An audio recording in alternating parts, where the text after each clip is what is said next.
Okay, then we'll start. Okay, hello everyone. In the last lecture or in the last session, we have started with the cellular system and we have seen it's what is the cellular system is, what is the meaning of cellular, and some advantages, disadvantages, what what is cell and how the cell structure is, and little bit introduction of what is handover and related concept. Okay, today we'll start with the further part of it, though it is a cellular system, so we need to understand certain concept related to the cellular system. Then one of the concept which is related to the cellular system is frequency planning. Okay, so now for the same, you just refer the particular PPT which is there on your screen. Okay, so now as we have seen that entire region, suppose if we consider the region or a city, then that particular entire region, when I'm talking about entire region, this whole region it is. Right now we are talking about this. Okay, so entire region will be divided into a number of cells that this individual is a small cell, that F6, F1, then F2, F3, F4, F5, F6, and F7. Total several different cells, and adjacent to that particular again new cells are there, but that is of a different cluster. What is the cluster is we will see. So this is the particular diagram, the whole thing you can see in the diagram. So there are different cells covering the entire region. So here our region is limited to the shown region. Okay, so now let's say we have 10 regions, or suppose 7 regions we can say. So each cell will be allocated with a set of frequency. Each cell means, suppose if I am talking about F1, so F1 will be allocated with some set of frequency. Okay, like, and that particular set F1 is a one set of frequency, then F2 is one set of frequency, and so on. We have the different sets of frequencies. Okay, so because we know that frequency is a scarce resource, we have to, it is in a limited manner available, so we have to use it very carefully. So let's say we have 100 frequencies for a particular region available. So this whole region is having only 100 different frequencies available for it, so we need to use it very carefully. So more number of frequencies that we need to use, and the thing is that different application uses the different frequency signal. So let's say we have only 100 frequency available with us. So now these 100 frequency has to be divided into inter region for the communication. Okay, so does that mean only 100 people will be able to communicate with each other? Okay, then the answer is no. Okay, so that's why we are creating a cell structure. So we will divide entire region into smaller cells. So the whole region is divided into a small structure called cell. So each cell will be allocated group of frequency. So let's say the entire structure is divided into 10 regions. Suppose entire structure is divided into 10 region. Okay, 10 regions. Okay,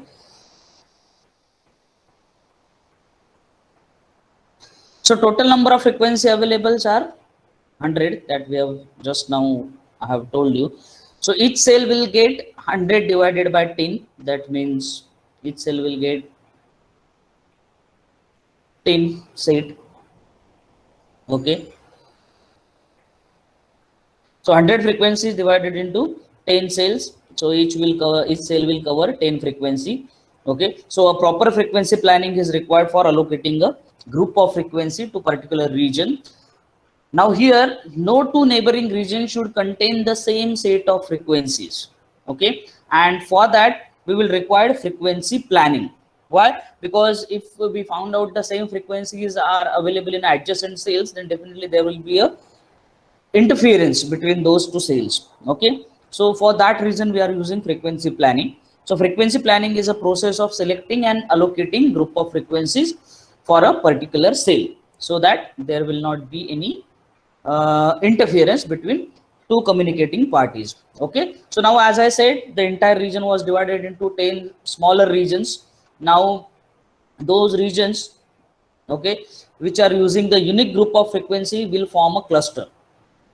Okay, those region, small region I'm talking about, which are using unique group of frequency will form a cluster. So here in this particular diagram you can see this f1, f2, then f3, f4, f5, f6, f7. These particular cells are using unique set of frequency. So if I consider a particular cluster, then my cluster will starting from there. Just look out just what I'm drawing. I'm drawing a cluster. What cluster is, we will see.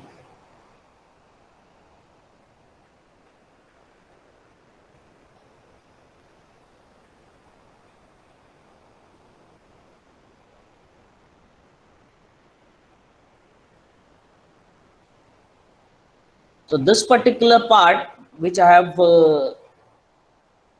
drawn, or which I have highlighted with the red color, okay, that is nothing but a cluster. That is, so cluster is nothing but a group of cells having disjoint set of frequencies. Disjoint means it will have a unique set of frequency for communication. So as you can see in the particular diagram what I have drawn, so there are f1, f2, f3, f4, f5, f6 and f7.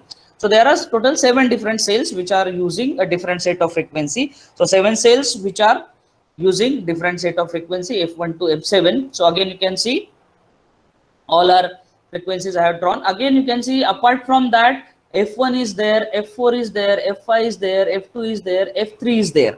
Okay, so that are used over here. So now f1 is used again in this particular region, you can see. Okay, so that is known as basically a reusing of frequency. Okay, so frequency reuse only with the certain distance between base station. Okay, so frequency reuse can be done only within only after certain distance. So f1 is used over here again. So f1 is reused again here, we can say, in this particular region. So apart from that, there is a safe distance between these two. Means I'm talking safe distance is what, between this f1 and this f1. The safer distance is there, so that their own frequencies should not get interferes. Okay, so what that distance is, that we will see in further slides. Okay, but that is known as a reuse distance. Okay, so standard model here is using 7 unique frequencies in a particular cluster. So what is the cluster size here in this particular diagram? So we know what is cluster is. Cluster is nothing but the disjoint set of frequencies. So there are total 7 sets of frequency available here. So cluster size here is capital N, and that is equal to 7. So cluster size is capital N, and that is equal to 7 in this particular diagram, in the case of this particular diagram.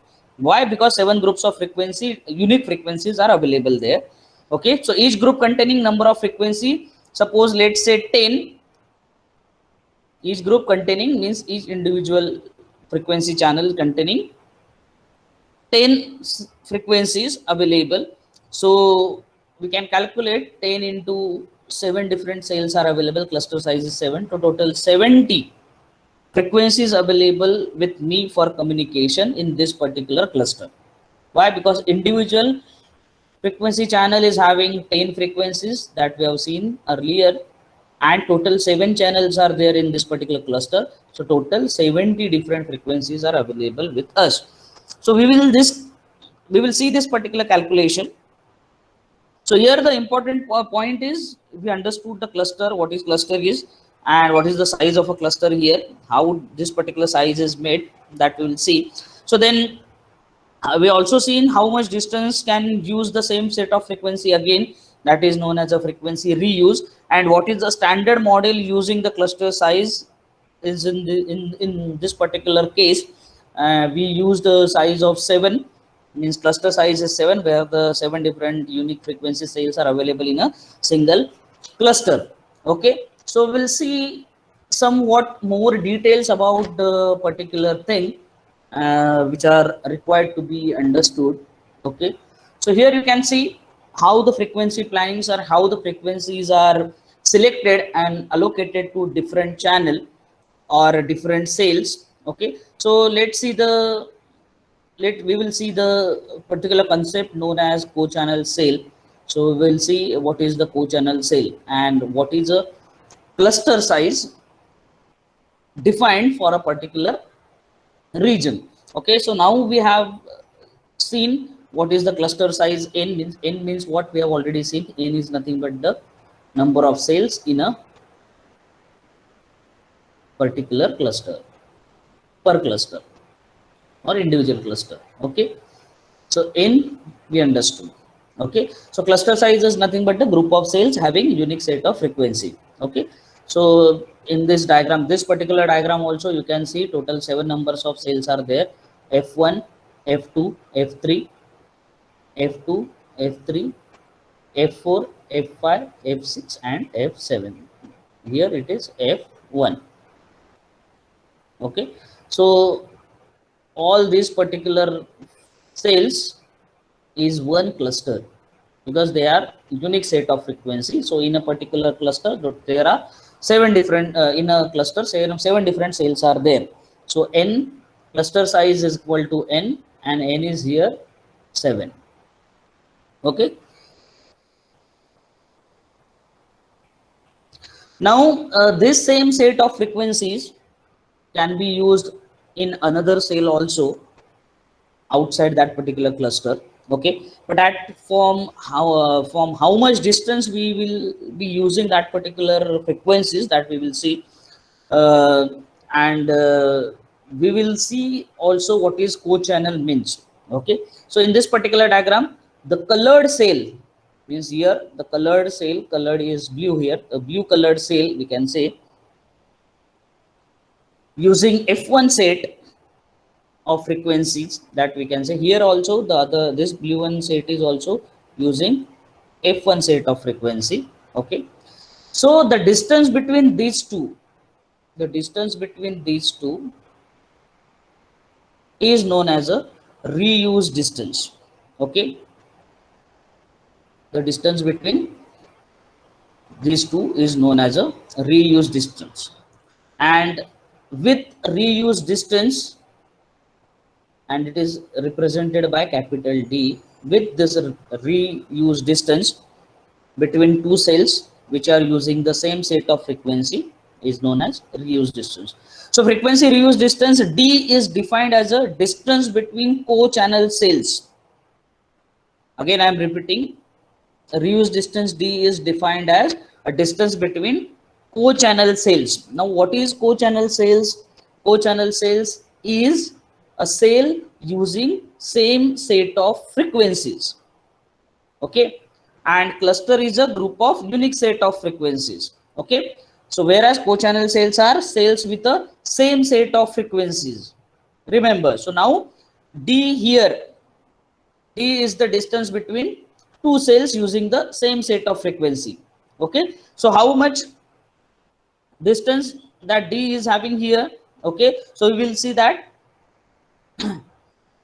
then the concept comes, that is we should understand is the reuse factor. The concept that we must understand is reuse factor, and it is denoted by capital Q. Okay, so reuse factor is how many times you can repeat the same set of frequencies within a coverage area. Okay, so that is known as a reuse factor. Okay, so here in this diagram, the Q we can take it as a Q ka value we can take it as a 2. Why? Because only 2 times we have used same set of frequency. So if I consider this particular cluster, so this is one particular cluster, I am dividing this particular cluster. Dividing means, so A side P hai, this is the cluster number 1, this is the cluster number 2. Okay, or in this particular given region we have only 2 times we are using the same F1 frequency. Okay, so F1 is repeated for 2 times, but this is not the entire coverage area or entire city. So this is a just example we have taken. So entire city may be covering, reuse factor for entire city may be much greater than this. Okay. So how many times you can repeat the entire set of frequency, that will define the reuse factor, and that is denoted by Q, capital Q. Okay. So that is given that is given by, as you can see, the reuse factor. Here you can see the formula for reuse factor is given, capital Q, that is given by D by R, capital D by capital R, is equal to the root of 3 into n, where n is a cluster size. We know the cluster size. Here cluster size is 7. Okay, so total number of frequency channels available in the system can be calculated using, that is a further thing we must understood, that the total number of frequency channel we must be able to calculate, that is given as capital S is equal to K into N. Okay, where K is a set of frequencies allocated to one cell. Okay, and N is a number of cells in a cluster. Okay, so K is a set of frequencies in one cell. So suppose let's say F1 has 10 number of frequency. We know that F1 to F7 total 70 frequencies are there, and N is a number of cells in a single cluster. So in this particular diagram, you can see the total number of channels. Okay, S is equal to, we can calculate that there are 7 cells in a single cluster. So 10 into 7, total number of channels are 70 here. Okay, 10 into 7. Okay, then how can we calculate the capacity of a channel? How can we calculate the capacity of a channel? That is channel capacity. Okay,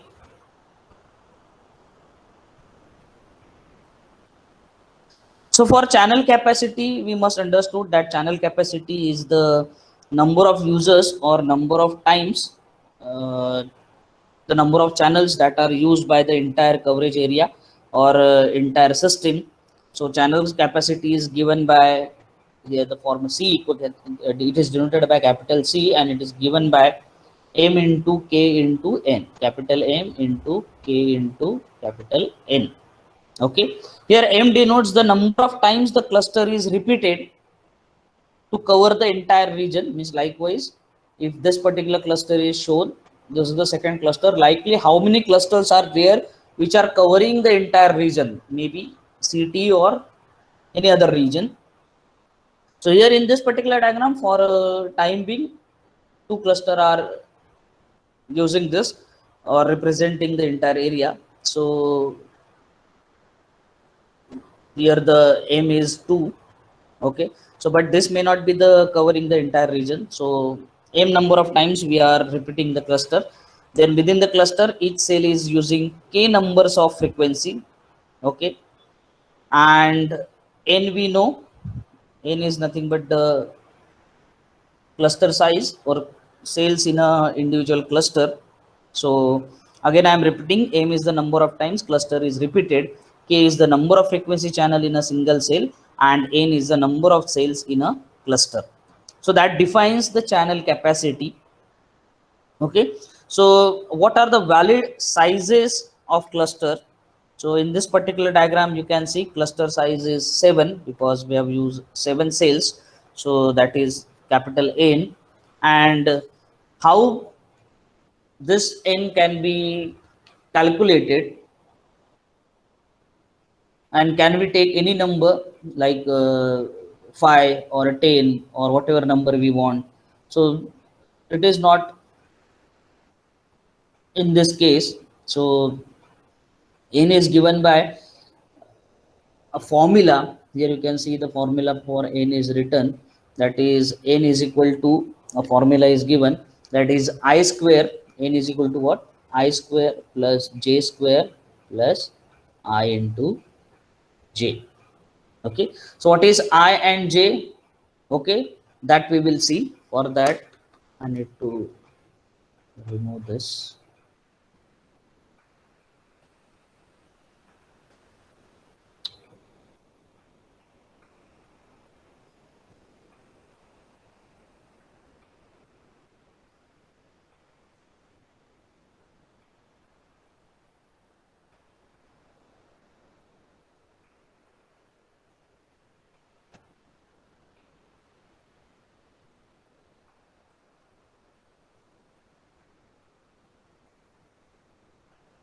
Okay, now see, I is a straight line direction over which you can travel. So suppose this is the center for this particular cell. Okay, and if I travel in this particular direction, suppose I travel to one cell, this is the second cell. Okay, so I traveled till this particular cell in one particular direction. Okay, okay, that is I, and then you have to change your direction in a particular degree and reach the another cell. So suppose if I want to reach this f1 now here, so I'll change my direction with some angle and I'll reach to this particular cell. So this distance will be considered as a j. So I is a straight line distance and j is a distance covered after changing the direction. So you can take different values of I and j, like for cluster size, suppose if I take the ICA value as 1, okay, then if I calculate 1 square is 1 plus j square is 1 plus this is equal to 1. So this will become 1. So here the cluster size n is equal to 3. Okay, so for different numbers of I and j, cluster size will vary. Okay, so that is how we can calculate the cluster size. So in this case we have a cluster size of 7, and how that cluster size is formed. So let's say in this case you can see I is greater than j.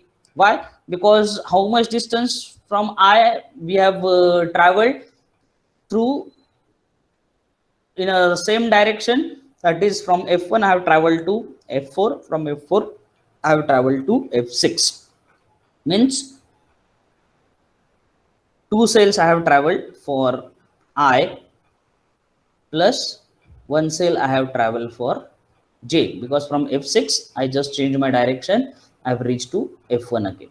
Okay, so if I calculate 2 square plus 1 square plus 2 into 1, sorry, 2 into 1 is 2, this is 4 pi, so this becomes 7. Okay, so here the cluster size is 7. Why the cluster size is 7? Because this way we can calculate the number of n. Okay, so it comes 7. So 7 different cells present here in a one cluster.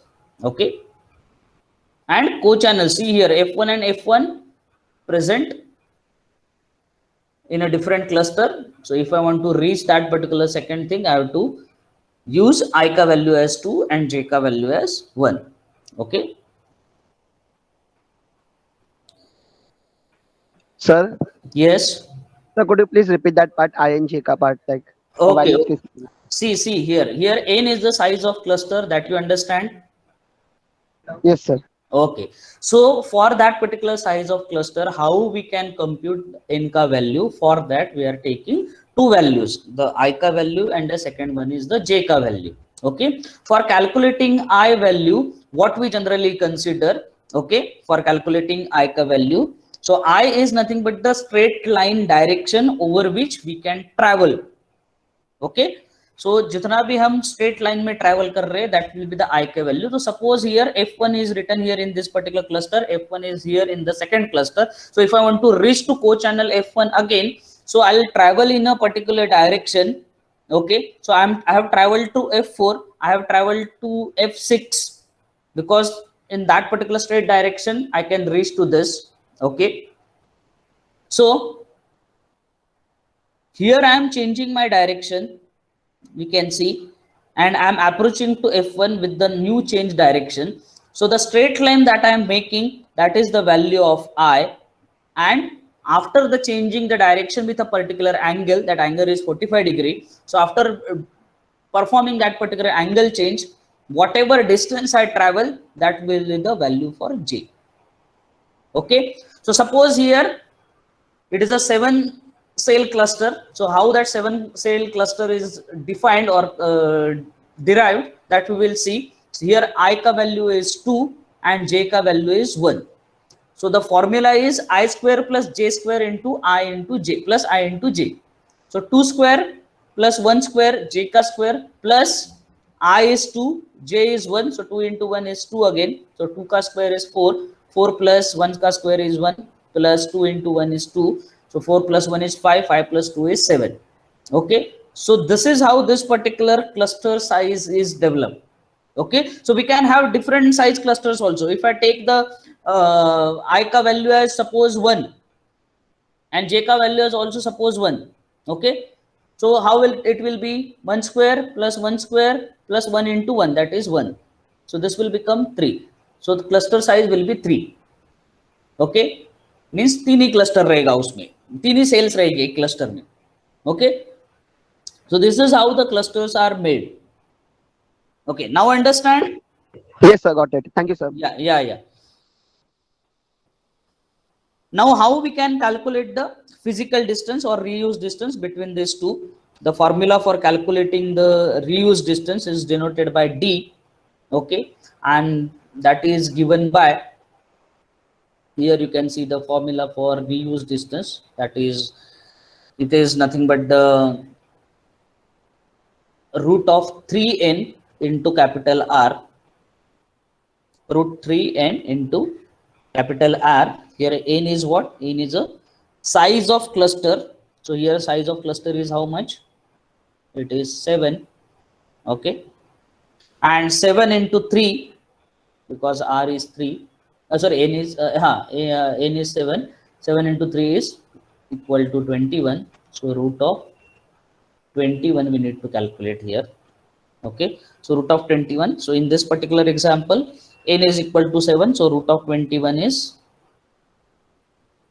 root of 21 is how much? That we need to calculate. And what is R here?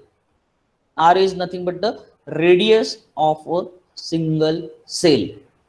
Okay, so R is the radius of a single cell. So radius will be in the physical radius here is the nothing but the physical radius of a cell. So you can calculate reuse distance D, physical distance. It is also known as a physical distance D, by using this particular formula that is capital root of 3n into capital R. Okay. Okay, that is known as a capital D, which is a reuse distance or reuse distance. And this reuse distance is used for particular cells, that how we can use the same set of frequency again, so that interference will not be there. So these are some important technical concepts that you must understand while we are learning the cellular system. And here we have seen the small region, only 2 clusters are there, and through which we have seen what is the meaning of cluster, what is the meaning of co-channel cell, what is the meaning of cluster size n, what is the frequency reuse distance D. Okay, so reuse factor Q, then total number of channels in a systems, how many channels will be available, channel, how the channel capacity is computed, that we have seen, how to compute the cluster size n. Also we have seen the reuse distance, how to compute the reuse distance. Also we have seen the reuse factor, how to compute the reuse factor. Okay, so that is what the technical information for the cellular system. So we will see some more things on this particular thing. So let's see what are the strategies that adopted to allocate the frequencies to each cell. So as you can see in the particular diagram, different cluster sizes involved here. So here or and different unique number of cells are also involved here. Okay, in this particular diagram, if you consider this first diagram, okay, so where each cluster included with the three cells. So here you can say only f1, f3, f2, only three cells are there. So cluster size is 3 here. See, now if I want to calculate again here how I and j will be calculated. Okay, so suppose if I want to reach this f1 is available here. So in straight line if I start walking, okay, and here I will change my direction and I will reach to f1. So here I ka value is also 1, j ka value is also 1. Okay, so 1 square plus 1 square plus 1 into 1, so this will become 3. So this is a 3 cell cluster. Okay, so here also any f1 if you calculate, suppose this if I want to reach to this f1, and I'll start from this f1, I'll move here in this particular direction, then I'll change my direction, I'll move reach here. Okay, suppose for this particular f1 also I'll move in this particular direction, I'll change my direction, I'll reach here. For this particular f1 also I'll travel through this particular direction and I'll reach here with changing the direction. So this is how the particular cluster is made up and cluster sizes are used. Okay, so this is one particular example. Cluster included 3 cell with a unique set of frequency. Then 7 cell cluster is also there that we have just now seen. Okay, then here each cluster using 7 cells or using unique set of frequencies here. Okay, and then lastly we have new type, that is sector antennas. What is that we'll see. So that is another type. Okay, so suppose if I am having a particular complete cell. Okay, so if I draw here,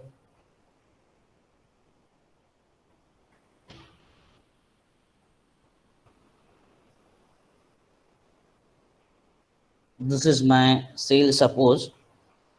Okay, and if I divided this particular cell into a smaller parts, suppose, so this is the center for this one, this one, this one, this one, this one, and this one.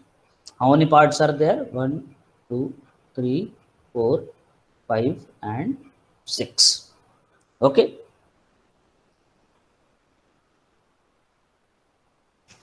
so now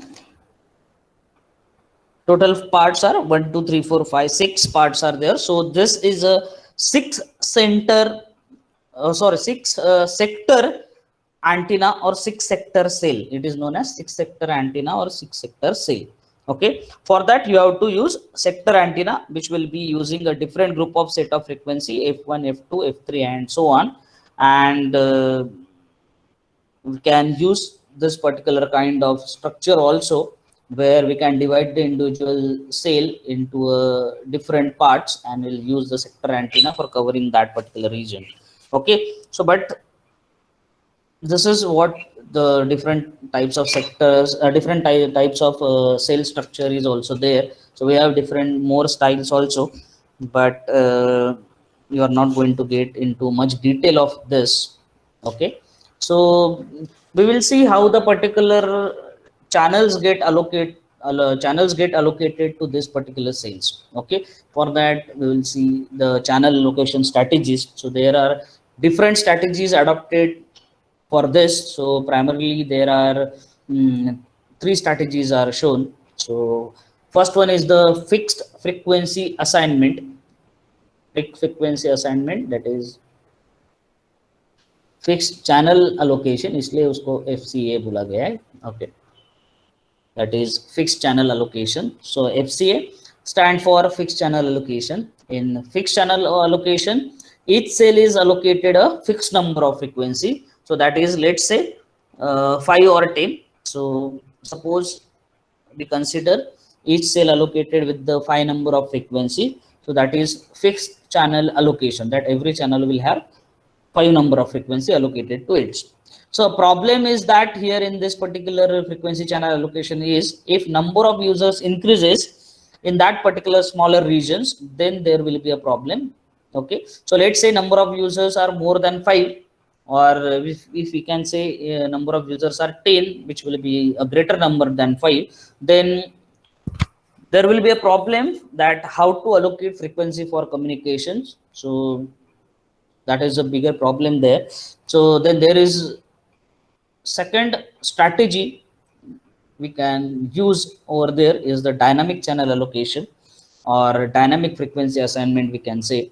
So in this particular case, base station uses frequencies depending on already used in the neighboring cells. So whichever neighboring frequencies is used in the neighboring cell, that will be avoided to avoid interference, and dynamic value frequency will be chosen for communication without interference. Okay, obviously this particular dynamic allocation will be from the available frequency sets or set of frequencies. Only because of this dynamic channel allocation, more capacities provided in this cell, because suppose we have suppose we are having total 100 frequencies. So dynamic allocation will be done depending on the number of users. Suppose 120 users अगर हो जाता है सब अगर वो particular case में, so 100 frequencies are there, but in that 100 frequencies also those frequencies are left out after use, then that particular frequency can be reused again or dynamically allocate to the new users, so that the increasing number of users can be easily allocated with the available set of frequencies. Okay, so that is depending on the number of users we will do that. So this particular uh, thing will be helpful, that is dynamic channel allocation will be helpful, where suppose in countryside if we have more number of if we required more number of frequency because of uh, increasing users, then we can use this particular thing. So dynamic channel allocation provides the flexibility. Okay, then the last one is borrowing channel allocation, BCA. Here it is written. Okay, so there are more number of users like previous example, only the same example will take in the dynamic channel allocations. Okay, so here what happened, that if suppose there are more number of users uh, in the particular sale, then set of available frequency are not sufficient. In that case, that particular sale can borrow the channels or frequency from the neighboring cell which are not being used by the neighboring cells. So that technique is known as borrowing channel allocation. Okay, so that is what the 3 channel allocation strategies are used for the frequency allocation. So after that, there is one particular concept known as CDM that we generally use. Okay, okay. CDM. One more concept is there, CDM. I think that just listen that how that particular CDM is done. So for that, we must understand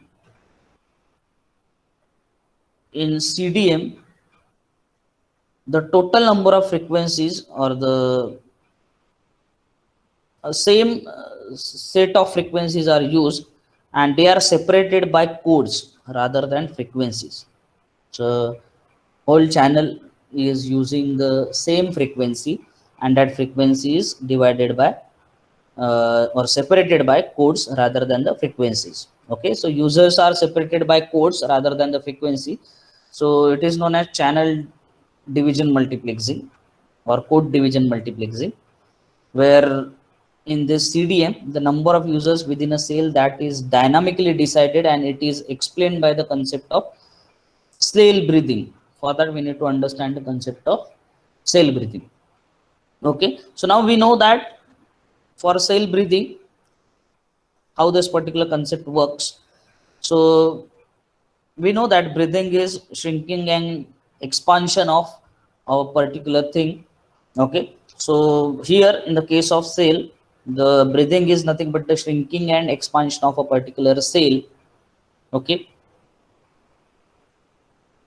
so in CDM technique, basically cells will commonly said to be a breathing. So it can shrink if there are more number of users within that particular cell, more the number of users, then less the capacity of the cell, so that why users will automatically drop out of the particular cell. So in this particular diagram you can see the internal region. Here is the internal region which is colored. Okay, is shrinked version of breathing, and external circle is the version or expanded version of breathing. Okay, so if you have the less number of users, you can cover the larger area because capacity of the cell will increase. And if you have the means you can expand the particular coverage area, and if there are more number of users, your capacity will be decreased. Means what? Suppose in this particular region you can see total 3 users are there. This is the one user, second user, third user. So more the number of users, less is the capacity of the channel, and less the number of user, more the capacity of the channel. Okay, so that is known as a concept of cell breathing, and what we can say is shrinking and expanding of a channel capacity. So this particular CDM, code division multiplexing, this is this particular concept is used in breathing technique, so that with the same available frequency we can use maximum, we can provide access to multiple users, and also the channel capacity will get varied. Okay, so this is all what we are studying in this particular session. So that is what the module number 1. Here we, in the last topic, we have seen the concept of what we can say, the concept of this cellular system, and we ended with the model. So I just quickly review what we have seen in this particular entire module. uh, so initially we saw the what is wireless communication, what is mobile communication, and we have also seen the different advantages of wireless communication over the wired communication. Then the spectrum we have seen, then different bands we have seen which are used in the wireless communication, then hardware required for it, that is, then antenna types we have seen, which are used in the wireless communication in different application. What is signal we have seen, then effects of propagation we have seen, like a fading, scattering, and diffraction and all. Okay, so all this concept we have seen. Multiplexing techniques we have seen, that is used in wireless communication, how they have evolved, different multiplexing techniques, it works, that we have seen. Then we have also seen the technology called spade spectrum, which is primarily to avoid the frequency selective fading. So what are different types of spread spectrum we have seen, DSSS in that we have seen, then FSHS we have seen. So that is used in the mobile communication, particularly in the case of wireless communication. So what is sale? In the last topic we have seen what is sale, what are the different technical aspect of that particular sale, how will how the channel capacity will be used, that we have seen. Then different concept we have seen, frequency allocation we have seen. So this is what the first module. So in the next lecture we will start with the module number 2, from where the GSM technology will start. Okay, so today we'll stop here.